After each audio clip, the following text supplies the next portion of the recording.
Gilbert Green is not an ordinary storm chaser. A software engineering major at Florida Gulf Coast University who is also minoring in physics and mathematics, Green spent the summer of 2022 in Florida chasing and photographing lightning. I recorded daily from around 1 to 3 hours a day, depending on the storm systems that were over the state. And I attempted to record and document as many lightning events as I could. I would say in the hundreds, a few hundred to possibly 1,000 lightning events over the course of the summer.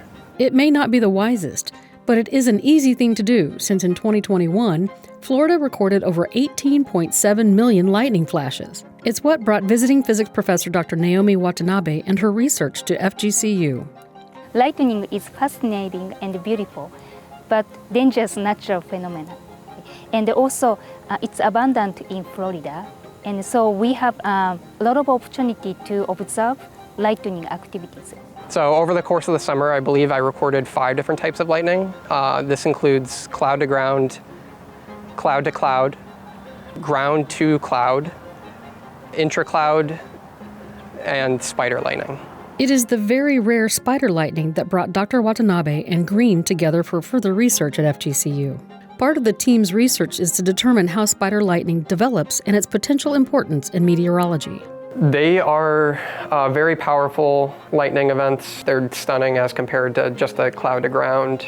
They don't pose as much risk as other types, although they are sometimes associated with cloud to ground strikes. And these can extend 20 miles. One example, I know that there was a lightning event in Cape Coral that extended all the way to Bonita Springs.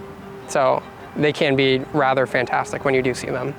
We are in the process of investigating how meteorological conditions, for example, air temperature, pressure, wind speed, intensity, or precipitation, other kind of conditions, how these meteorological conditions initiate spider lightning. And this typically, for spider lightning, occurs at night. So the combination of reduced solar energy and this storm interacting with the Gulf Coast starts to cause the storm to decay. And so from the decay, this causes stratified clouds, which are basically chopped up clouds that distribute over the area. And this may cause some imbalances in the electromagnetic fields. The storms that actually produce lightning in the first place have to be somewhat powerful to do that. So if we can see a correlation in more quantity of lightning strikes from this summer as compared to a previous summer and one in the future, we can infer that in the future there should be a higher quantity of lightning strikes with the increase in precipitation that we're seeing in the atmosphere. Watanabe and Green hope to publish their spider lightning research in spring 2023.